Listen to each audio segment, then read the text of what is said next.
ओम नमो भगवते वासुदेवाय। नारायणं नमस्कृत्यं नरं चैव नरोत्तमं देवीं सरस्वतीं व्यासं ततो जयमुदीरयेत्। ये श्लोक हम सब लोग जानते हैं। जब भी हम भागवतम की चर्चा करते हैं तो पहला श्लोक जो हम इन्वोकेशन में गाते हैं वो यही वाला श्लोक है। और हम कहते हैं कि भगवान नारायण और नर और सरस्वती माता और व्यास देव, इन सब को हम प्रणाम करते हैं, इन सब का जय घोष करते हैं और इस प्रकार से हम भागवतम की चर्चा करना आरंभ करते हैं।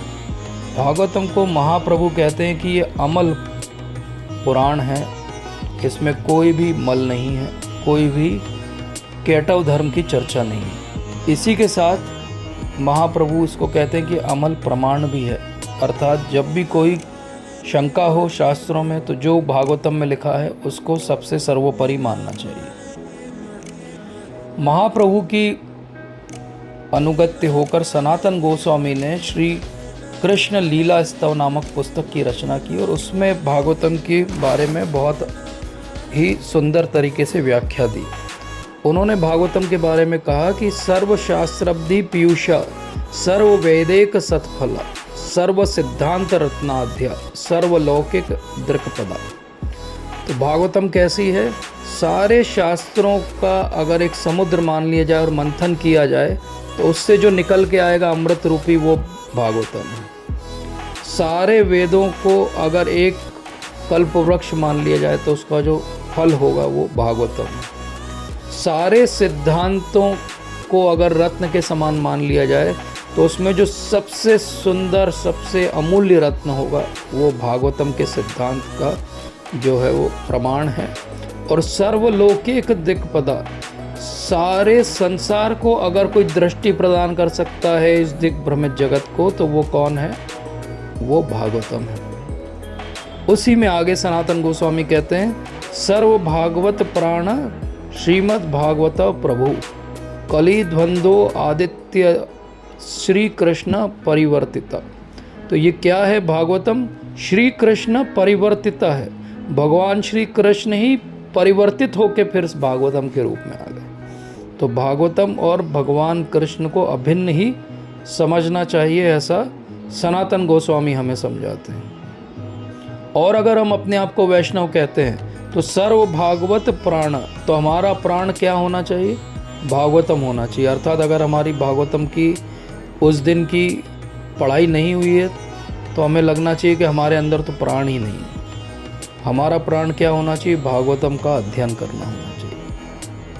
और ये जो कलयुग में हम रह रहे हैं, इस कलयुग में सर्वत्र अंधकार है और एक ही तरीके से अंधकार दूर हो सकता है और वो क्या है? वो भागवतम है। इसीलिए वो कहते हैं कि भागवतम कैसा है? भागवतम ऐसा है जैसे कि अमृत की वर्षा हो रही हो। भागवतम ऐसा है जैसा वो सबसे अच्छा आपका सुहृद मित्र हो। तो वो कहते हैं सनातन गोस्वामी, मद एक बंधु मत संगिना, मद गुरो मन महाधना, मन निस्तारिका, मद भाग्या, मद आनंद नमोस्तुते। तो मेरा सबसे अच्छा बंधु कौन है? भागवतम है। मेरा सबसे अच्छा संगी कौन है? भागवतम है। मेरा सबसे अच्छा गुरु कौन है? भागवतम है। मेरा सबसे बड़ा धन क्या है? भागवतम है। और मुझे अगर जीवन में सबसे अच्छा कोई भाग्य प्रदान करेगा तो भागवतम करेगा। इसलिए मैं भागवतम को प्रणाम करता हूँ। और बड़ी बात क्या है भागवतम में? भागवतम ऐसा नहीं कि केवल वैष्णवों के लिए। सनातन गोस्वामी कहते हैं असाधु साधुता दायिन, अति नीचोच्चता करा। तो असाधु को अगर साधुता दे सकता है कोई तो भागवतम। अति नीच व्यक्ति को जो है उठा के वो सबसे महान बना सकता है तो वो भागवतम है। इसलिए हमें भागवतम पढ़ते समय क्या प्रार्थना करना चाहिए कि भागवतम मुझे कभी छोड़कर आप मत जाइएगा। मेरे हृदय में और मेरे कंठ में भगवान के प्रति प्रेम, शुद्ध प्रेम कब जागृत होगा? जब मैं भागवतम पढ़ूंगा। तो इतनी महान जो श्रीमद् भागवतम है, इसमें जो शब्द है भागवतम, ये कहाँ से आया? तो ये भागवतम शब्द का अर्थ होता है कि जिसको सबसे पहले भगवान ने दिया उसको कहते हैं भागवतम। भागवतम का एक और अर्थ भी होता है भागवत का, वो है कि भगवान के जो भक्त हैं वो भी भागवत होते हैं। तो एक ग्रंथ भागवत होते हैं और एक भक्त भागवत होते हैं। अब भागवतम को हम कैसे समझें? हमने ये जान लिया कि सबसे अच्छा हमारा मित्र कौन है, भागवतम है, लेकिन मित्र को समझना पड़ता है। तो मित्र को हम कैसे समझेंगे? हमारे जो पूर्ववर्ती आचार्यगण हुए उनकी टीकाओं के द्वारा समझेंगे, जिसमें आज सबसे सुलभ रूप में हमें श्रील प्रभुपाद की टीका सर्वत्र उपलब्ध है। श्रील प्रभुपाद ने जो अपनी टीका की रचना की, तो उन्होंने बहुत सारी पूर्ववर्ती आचार्यों की टीका को अध्ययन किया और उसका सार रूप में हमें प्रस्तुत किया। तो हमें श्रील प्रभुपाद के अनुगत्य होकर भागवतम को समझने का प्रयास करना चाहिए। और इसके अलावा भी बहुत महान आचार्यों ने टीका इस पर दी है। आज हम उन्हीं के बारे में थोड़ी सी चर्चा करेंगे। तो चैतन्य चरितामृत के अंदर एक घटना आती है जिसमें महाप्रभु कहते हैं कि जो भी अपने स्वामी को छोड़ देता है वो एक वैश्या है। और महाप्रभु ने ऐसा स्टेटमेंट क्यों दिया? क्योंकि वो बात कर रहे हैं स्वामी अर्थात श्रीधर स्वामी की।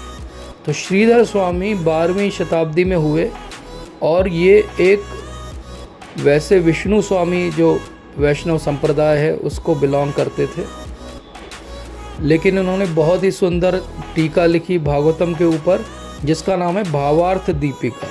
और इस भावार्थ दीपिका टीका के सबसे बड़े जो व्यक्ति प्रशंसा करते थे वो थे महाप्रभु स्वयं। महाप्रभु स्वयं इस टीका को सुनना चाहते थे। तो इसीलिए जब वल्लभाचार्य अपनी टीका लिख कर आए तो उन्होंने वल्लभाचार्य से कहा कि नहीं, मैं तो एक ही टीका को मानता हूँ और वो है श्रीधर स्वामी की लिखी हुई टीका। इसी प्रकार से महान वैष्णव संत विश्वनाथ चक्रवर्ती ठाकुर पाद ने 16वीं शताब्दी में सारार्थ दर्शनी नामक पुस्तक लिखी। अब इसका अर्थ क्या होता है? सारार्थ का अर्थ होता है सारा एसेंस, सार दे देना, और सार को दिखाना, उसको बोलते हैं दर्शनी। तो इन्होंने सारी पूर्ववर्ती टीकाओं को लिया और कई बार भावार्थ दीपिका से भी उन्होंने लिया और इस प्रकार से अपनी टीका की रचना की, जिसको उन्होंने नाम दिया सारार्थ दर्शनी। सनातन गोस्वामी ने भी भागवतम के ऊपर टीका लिखी, और लेकिन ये केवल दशम स्कंद पे लिखी और इसका नाम उन्होंने दिया बृहद वैष्णव तोषिणी। तो सनातन गोस्वामी की जो टीका का नाम है वैष्णव तोषिणी, लेकिन बाद में जब जीव गोस्वामी ने उसको एडिट किया तो उन्होंने उसको नाम दिया बृहद वैष्णव तोषिणी। तो इस प्रकार से वैष्णव तोषिणी या बृहद वैष्णव तोषिणी ये क्या है? ये केवल दशम स्कंद पे सनातन गोस्वामी की टीका है। तो इसीलिए इसको कहते हैं वैष्णव तोषिणी श्री दशम टिप्पणी, दशम स्कंद की टिप्पणी। और सनातन गोस्वामी के बारे में तो हम सब जानते हैं कि महाप्रभु के वो कितने निकट के अनुयायी हैं और इसलिए वो महाप्रभु के अनुगत्य होकर ही ये पूरी टीका लिखी, ऐसा हम समझ सकते हैं।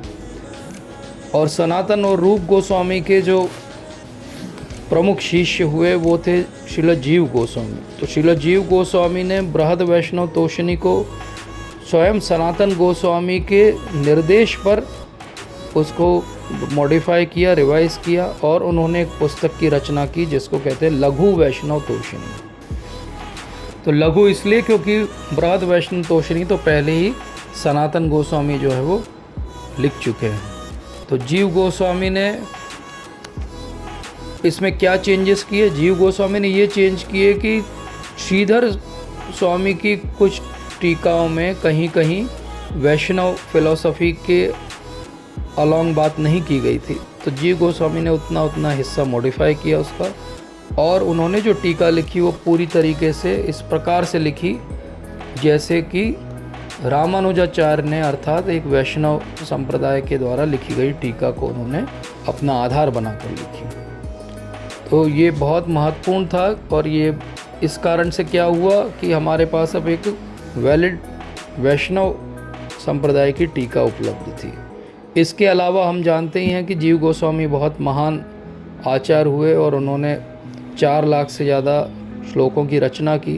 तो उन्होंने क्रम संदर्भ में भी इसके बारे में, भागवतम के बारे में लिखा है और उसमें उन्होंने बताया है कि भागवतम जो है वो सबसे अच्छा ग्रंथ है और इसको हर व्यक्ति को पढ़ना चाहिए जिसे भगवान के बारे में समझना है। जीव गोस्वामी के बाद बलदेव विद्याभूषण जी ने जो है वैष्णव नंदिनी नाम से एक पुस्तक की रचना की और इन्होंने वैष्णव नंदिनी में विश्वनाथ चक्रवर्ती ठाकुर पाद की जो टीकाएँ थी उसी के आधार पर इसकी रचना की।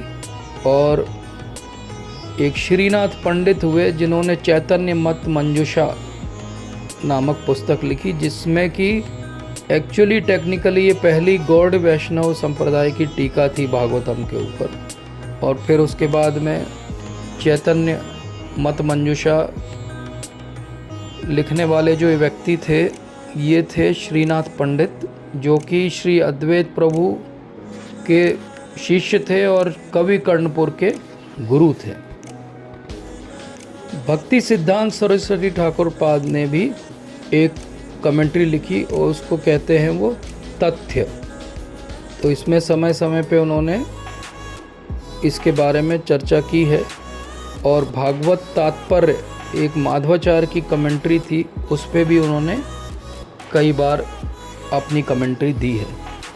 वल्लभाचार्य हुए जो कि वैष्णव संप्रदाय को ही बिलोंग करते हैं और संन्यास गुरु जो वल्लभाचार्य के थे वो माधवेंद्रपुरी थे।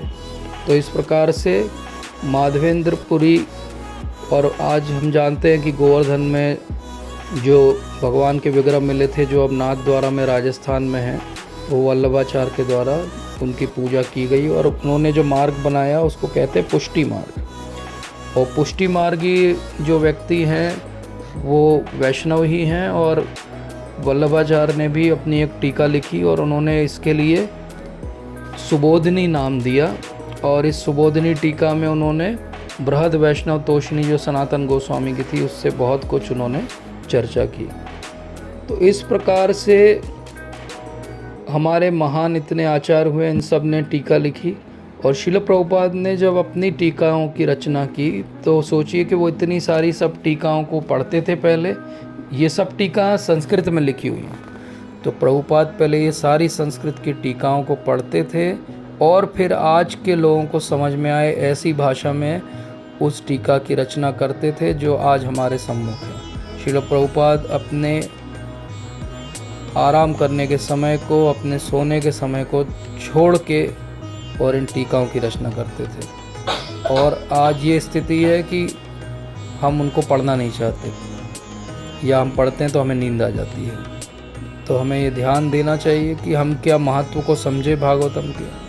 अगर हम भागवतम के महत्व को समझे कि वो सबसे बड़े हमारी मित्र कोई है तो भागवतम है, सबसे बड़ा प्रमाण अगर कोई है और सबसे बड़ा पुराण अगर कोई है तो भागवतम है।